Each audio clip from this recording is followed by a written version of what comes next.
mas maliit na. Kasi nga ano siya, Villa Marcela. social housing. Yung clubhouse. Clubhouse. Villa Marcela. Nagpasok pa naman si Ria ngayon. Marami ng RFO dito, ma'am, no? Marami ng anak ko. Baba tayo. Ito yung clubhouse niya. Dito po sa barangay Pinakpinakan. Hmm.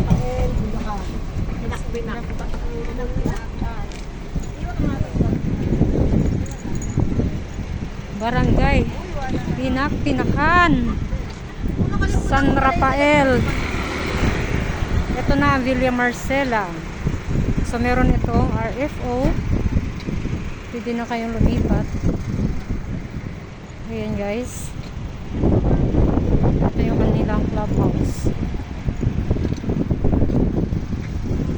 Ang water tank.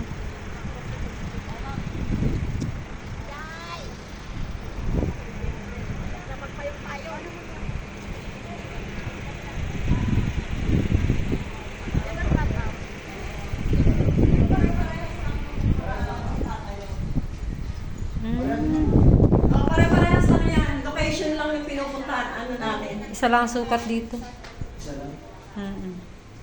Ito yung CR. Bawal tumambay.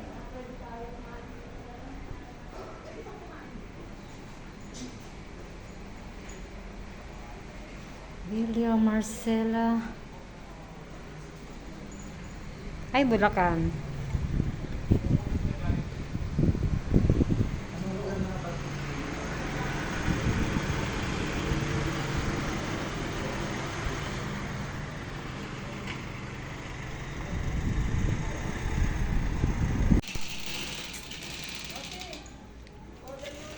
Ito po yung model unit ng ating Villa Marcela. Yan. So kayo po magpapaganda. Kanina po yun po yung bear type unit. Yun po yun ang ito turn over. Ito na po yung dressed up na siya. So ayan. Kayo na lang pong bahala magpapaganda ng kanyang unit.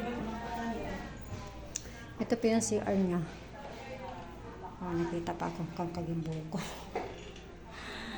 Ayan po.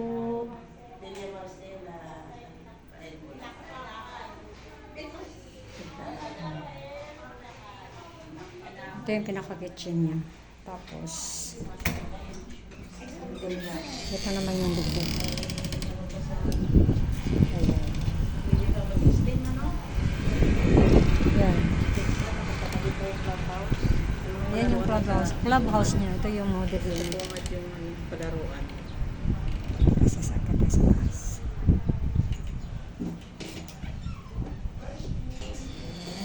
Taas tayo. CR. Presko. Ikatin po natin ang taas para makita niyo po kung paano nila pinaganda ang kanilang bahay. Kahoy po ang kanilang hagdan. So, ayan po. See what's the difference kung gaano na siya kaganda. Ano, diba? Pwedeng gayahin yung style na... Ito yung kids room.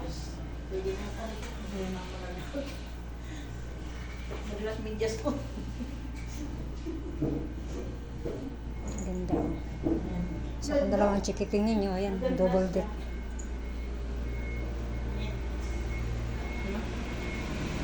Masarap yung naka-aircon. Ito po yung master's bedroom. Yan. Kayo na lang talaga magpapaganda. Pag meron kayong budget, di mas magandang iyong bahay. Ayan po. Murang-mura po ang Villa Marcela. Kaya kumuha na po kayo. Sayang. Magandang investment. So, ayan. Parang kasi alam nila na ano. Baba na tayo. Ganito siya kaganda. Ba, nagpapos ka.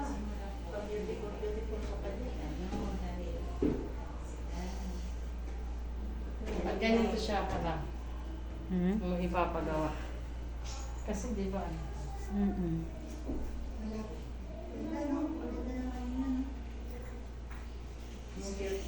Luto na tayo guys.